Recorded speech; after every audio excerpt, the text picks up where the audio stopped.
Perwisyo na raw sa ilang residente at motorista ang mga nakalaylay na kable ng ilang telco sa Batangas City. Ang ilang nakatagilid na poste ng kuryente pinangangambahan din. Para sa detalye, makakasama natin live si Denise Abante. Denise.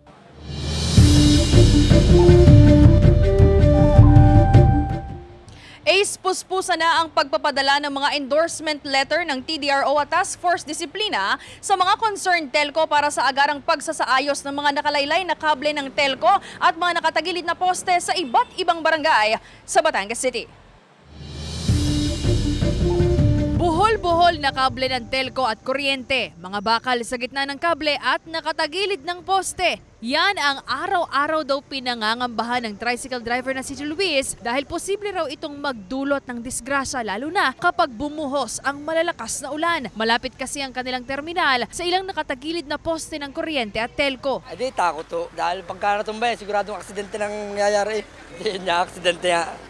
Di maayos yan at may lagay sa maayos. Sa tala ng Batangas City Transportation Development and Regulatory Office o TDRO at Task Force Disiplina, ang nasa mahigit 100 barangay sa lungsod ang araw-araw nilang iniikutan at minomonitor para tingnan kung naialis na ng mga concerned telco ang matagal na raw nilang pinatatanggal na perwisong kable at mga nakatagilid na poste malapit sa mga kalsada. Bukod sa pagiging eyesore, bukod sa hindi magandang tingnan ang mga salasalabat ng mga kable, ito ay maaaring makapagdulot ng peligro sa ating general public.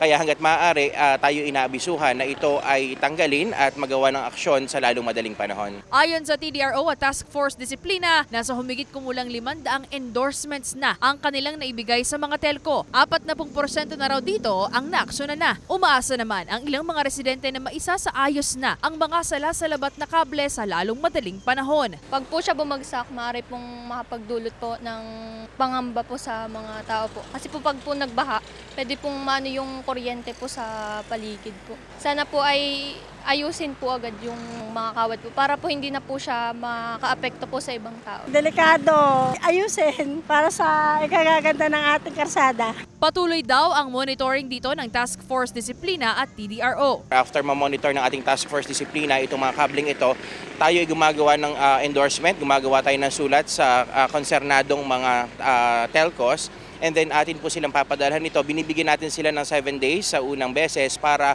ito ay ma-rectify. If after 7 days, after po ng re-inspection at ito hindi pa rin naaayos, papadalhan natin sila ng sunod na endorsement.